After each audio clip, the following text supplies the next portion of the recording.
Okay, I haven't done a lessons in critical thinking for a long time, so I'll do one in honor of him and send it to him in whatever way is possible to reach him. I'll catalog that with a screenshot, but often nobody answers or gets anything. So this guy has made a very famous career. I find him entertaining sometimes, but his famous career is to be outrageous in his unorthodoxy, but he is not an expert in critical thinking. And this video, I'll demonstrate how. He's a lot black and white. Black and white doesn't understand all the shades of gray because, well, often he'll research something before he talks about it. He hasn't really done a lot of, I would say, in my opinion, a lot of research or learning about different things and how they're all interconnected. So he'll generalize a lot, and I'll show it in this video where he's talking about Whoopi. So in a way, he makes a very good living in making fun of the orthodoxy or the redneckism in current affairs, but he has quite a lot of his own, and he is not a critical thinking expert. So let's break it down once in a while. And finally, Neural, stop saying that Whoopi Goldberg getting yanked from The View right after she attacked me on The View is karma. There's no such thing as karma. Sorry.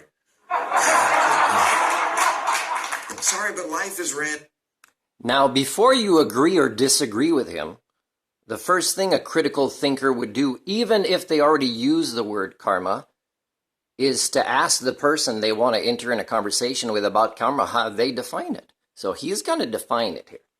The only word to describe it when a big game hunter gets trampled by an elephant and then eaten by lions is hilarious. He's going to define it in many different ways, and remember, it has to be outrageous. That's how he kind of reaches the people to kind of start thinking differently.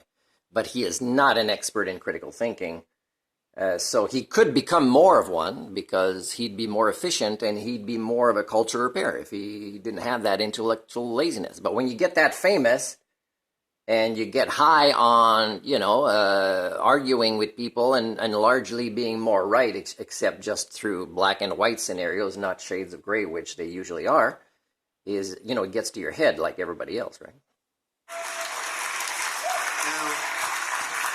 I mentioned this karma stuff on the show last week because I was relating how many texts and emails I got from people congratulating me on receiving a karmagram from the universe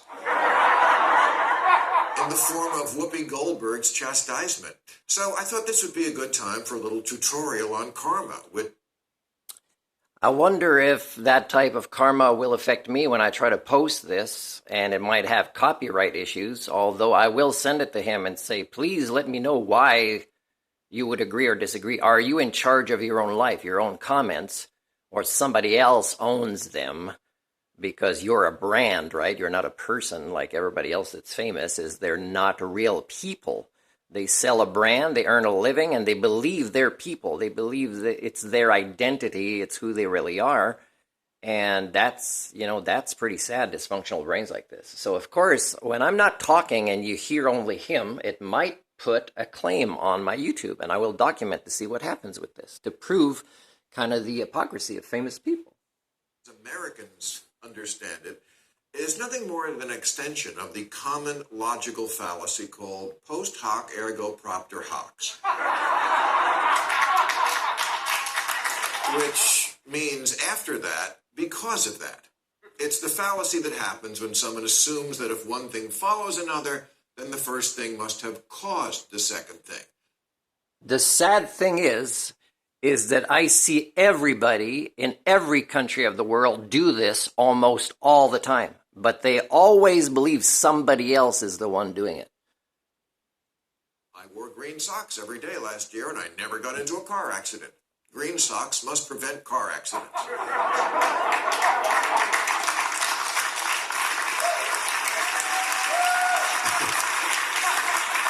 People make this mistake all the time. But honestly, washing your car doesn't really make it rain.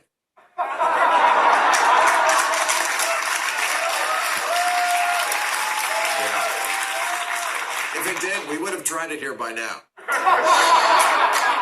But this is how Americans see karma. But karma is not a system of reward and punishment. That's Catholicism. By the way, you'll see things being promoted indirectly that he doesn't understand. For example, there's parts of culture that he is promoting. Let's say it's dry and people wash their cars in Hollywood when they're not that dirty, and just he's promoting that kind of culture by showing that image. He will criticize his own cultural tendencies and patterns in the United States of America. That is a brave thing to do. I cannot succeed in being famous doing this in Canada, and most Canadians don't dare to either, especially politicians, because their careers would end. They have to facilitate the status quo of the illusion of stability here, which is extremely harmful. And when people, let's say, realize that, the politician that they dislike or that's in power in Canada does this, what people here don't realize is that there's nobody to replace them that would be competent. And that's what we have to talk about more, cultural patterns.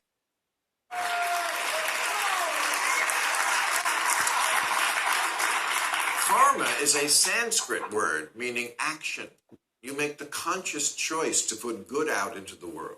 Karma is the memory of our souls, the sum of a person's actions in previous states of existence that decide their fate in future existences. Now, of course, that's all bullshit, too.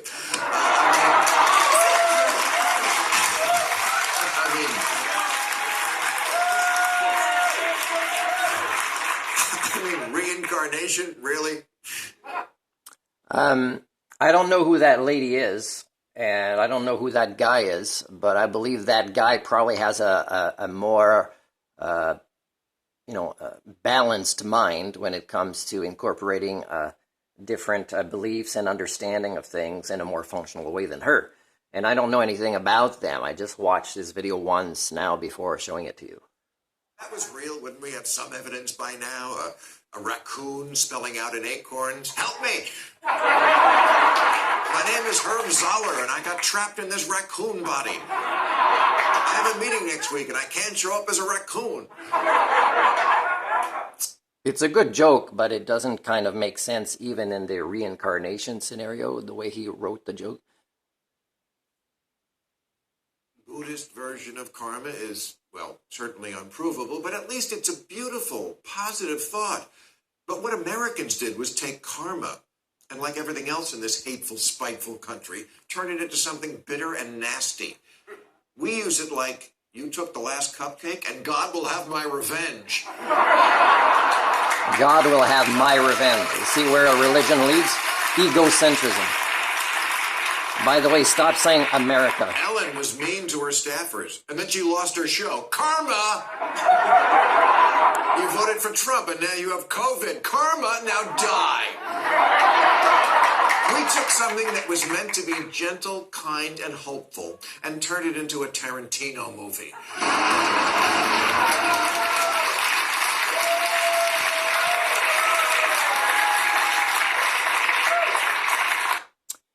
Tarantino movies aren't necessarily popular because they show the best of who we are, but they show a lot of the worst of who we are as a species, and because it's somebody else on screen, and you can compare yourself to them, if you've not done as badly as them, then you feel good about yourselves, and that's very dangerous. It's not the right trajectory to go if you want to be a culture repair. Do wrong, and then sometime later, something bad happened to them. Karma. No.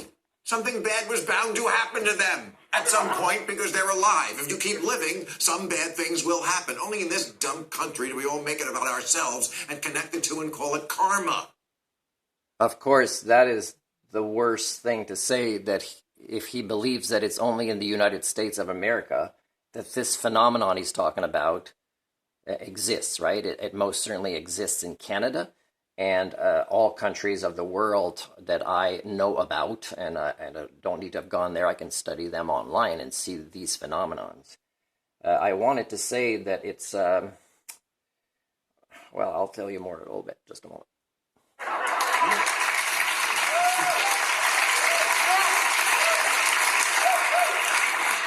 You stole the parking spot I was waiting for at Trader Joe's? Enjoy your early onset dementia. No.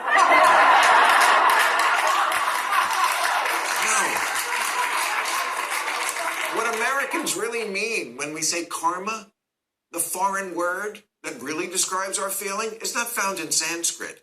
It's found in German, Schadenfreude, meaning getting pleasure out of someone else's misfortune. But your old high school boyfriend didn't wind up a janitor because he dumped you a week before the prom. He's a janitor because he got 600 on his SATs. I want to say about just hearing today somebody at the borders saying that, if other people lose their jobs or whatever, or this industry goes down, that's too bad. And it's in a way they think, well, they didn't say it's too bad like they cared, right? They think it's okay for others to suffer because they suffered. But the thing is, folks, if you don't realize this yet, and how dysfunctional your proto-societies are, is there's no politician in the world that can make any decisions, even following only the best scientists in the world, that is not going to piss off somebody that's going to hate them. So there's no decision like this. If you do not realize this basic fact, for example, Trudeau, there's a lot of ways I'm praising him, although I do not think that he's any more competent than anybody else to be in such a powerful leadership role. But what he's doing right now is standing his ground when it comes to representing the majority. Now, people might be pissed off with Trudeau for having granted too much freedom to the people that first showed up. Because on the first day, they were already doing illegal things. But he did not want to be the guy with a legacy of we are shutting down people's freedom of decision and being heard and their voice. But on the first day, they were parking illegally, for example. And they didn't need to do that. They could go protest by foot. Okay, right there, that's something that he should be appreciated for. But of course, everybody wants to believe his own bullshit. That means he believes Canadian proto-society social service provider structures like police forces are as good as he wants to believe they are, and he claims they are when he receives the evidence that they are not. So again, his cognitive dissonance makes him a dangerous person in power. But there's nobody that doesn't have these kind of illnesses in their brains in politics in Canada or any country of the world that I've noticed. So cut him some slack. It's hard to be in that role right now. And I would not want that role on anybody else. And to see others wanting that role when they're less competent than he is, I can tell they have psychiatric disorders.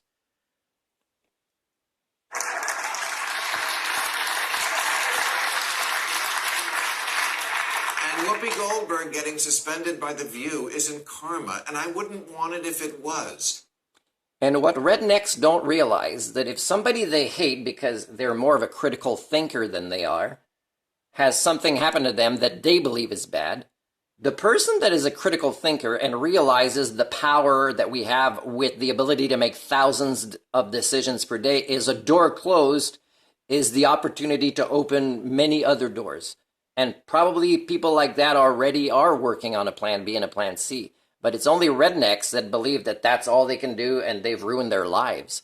But people with more abilities to manage their lives with more maturity turn what they think is karma, the rednecks, into opportunities.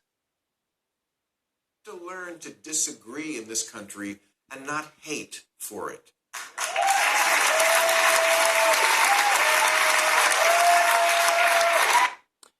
Now, he's getting applause from everybody because they want to identify with that. But again, his speech is actually doing the opposite of that. He makes fun of retarded people, people that take pride in their redneckism, their intellectual laziness. And it's okay, but he kind of makes a career out of it, and he's pretty harsh sometimes. And he is having fun doing it. He doesn't shed a tear like I do when I say this is really the state of the world. This is really what you're doing to your own kids, and you will see me cry in certain videos. So remember, he may be better than the norm in his ability to reference the outside world, but he's still very, very flawed.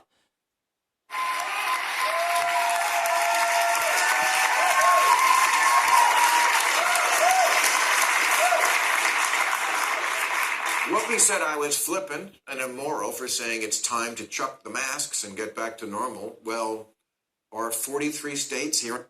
Okay, so here's an example of how, he's a little too patriotic in the sense that he